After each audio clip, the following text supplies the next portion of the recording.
लंबी हवाई यात्रा के बाद अक्सर फ्लाइट से बैगेज में आने वाली देरी सफर का सारा मजा किरकिरा कर देती है। कन्वेयर बेल्ट पर बैग्स की भीड़ के बीच अपने बैग को तलाशता हर यात्री कई बार मिनटों तो कई बार काफी देर तक अपने बैग के लिए इंतजार करता रहता है।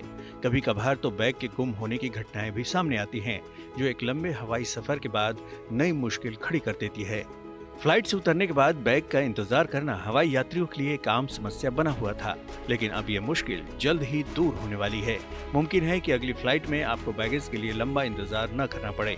दरअसल नागरिक उड्डयन सुरक्षा ब्यूरो यानी BCAS ने एयर इंडिया समेत 7 एयरलाइंस को एयरपोर्ट पर समय पर सामानों की डिलीवरी करने के निर्देश जारी किए हैं। BCAS के नए नियमों के मुताबिक अब एयरलाइन को लैंडिंग के 30 मिनट के अंदर पैसेंजर्स को उनके बैग सौंपने होंगे। इसे लागू करने के लिए 26 फरवरी तक की समय सीमा दी गई है और नियम का पालन न करने पर एयरलाइन के खिलाफ कार्रवाई होगी।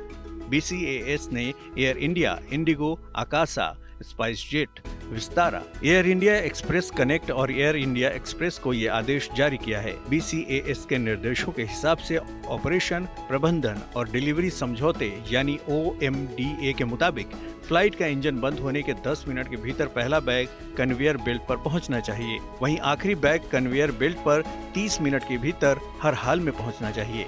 केंद्रीय नागरिक उड्डयन मंत्री ज्योतिरादित्य सिंधिया के निर्देशों के बाद BCAS जनवरी से 6 एयरपोर्ट पर सामान के मिलने में लगने वाले समय की निगरानी कर रहा था। इसकी समीक्षा में सामने आया था कि समय में सुधार तो हुआ है, लेकिन ये अनिवार्य मानकों से कम है।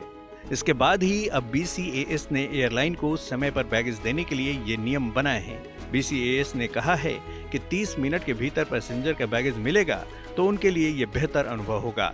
फिलहाल अगले कुछ दिनों तक सभी एयरलाइन कंपनियों पर नजर रखी जाएगी। 1978 में नागरिक उड्डयन महानिदेशालय के अधीन BCAS की स्थापना की गई थी। उस समय फ्लाइट में किडनैपिंग और हिंसा की खबरें सामने आती थी, जिन पर लगाम लगाने के लिए BCAS बनाया गया था। अप्रैल 1987 में इसे ऑटोनोमस डिपार्टमेंट बना दिया गया था। इसका काम अंतर्राष्ट्रीय नागरिक उड्डयन संगठन ICAO के मानकों, कार्य प्रणालियों और भारत के राष्ट्रीय नागर विमानन सुरक्षा मानकों से जुड़े प्रोटोकॉल्स की निगरानी करना है। वीडियो पसंद आया तो हमें लाइक, कमेंट, शेयर और सब्सक्राइब जरूर करें।